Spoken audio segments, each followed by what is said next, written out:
Dan is-settur qed ifalli fil-kura tal-annimali huwa għalhekk li fassanna riforma sħiħa flimkien mal-NGOs għaliex wasanna fil-punt li jridu nimxu lil minn welfare u mmorru għal protezzjoni tal-annimali. Dan kien il-messaġġ li twassal il-ħamis filgħodu waqt l-ewwel konferenza nazzjonali iddedikata għall-annimali fejn numru ta' volontieri u għaqdiet ippreżentaw riforma għas-settur tal-ħarsin tal-annimali. Matul din il-konferenza saru numru ta' diskussjonijiet li fost l-oħrajn kienu jinvolvu volontieri, esperti u veterinarji fejn issemmiet l-importanza ta' din ir-riforma li tkun tiffoka fuq il-protezzjoni tal-annimali. F'kummenti ma' Net News Altea Galja li hija waħda mill-organizzaturi kif ukoll tippreżenta l-programm Vuċi għall-annimali fuq Net Television, spjegatilna li dan is-settur għadu dajjef ħafna huwa propju għalhekk li permezz ta' din il-konferenza ippreżentaw riforma sħiħa.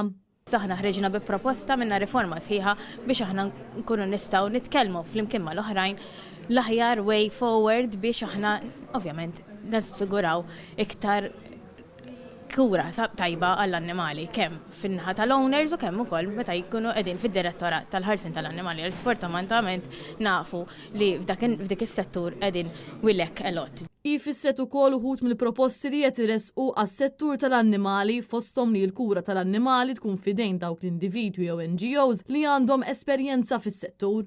L-iktar ħaġa importanti huwa li d-direttorat tal-ħarsin tal-annimali ma jibqax operat, jiġifieri jiġi regolatur, jagħmel l-infurzar, l-ispezzjonijiet li għandhom bżonn u l-kura tal-annimali tiġi outsource il dawk in-nies li huma vera kapaċi jieħdu ħsieb dawn l-annimali. Nafu li f'dan is-settur qed tfalli l-kura tal-annimali, ma nistax nibqgħu sejrin hekk u għaldaqstant nixtiequ li l-kura u r-responsabilità tal-annimali tmur għand minnu għandu dik il-vokazzjoni.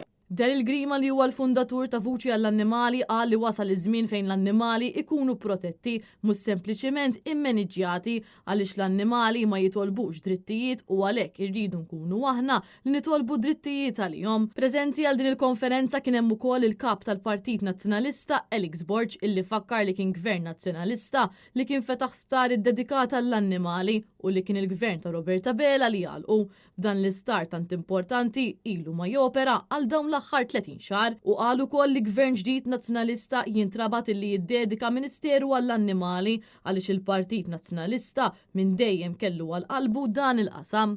Propju jkun hemm Ministeru dedikat għall-annimali u għall-ħarsien ta' drittijiet tal-annimali sabiex verament ikollhom vuċi aktar b'saħħitha. Irridu naraw li d-Direttorat tal-ħarsien tal-annimali isir regolatur u ma jibqax operatur sabiex jiffoka biss fuq regolamentazzjoni.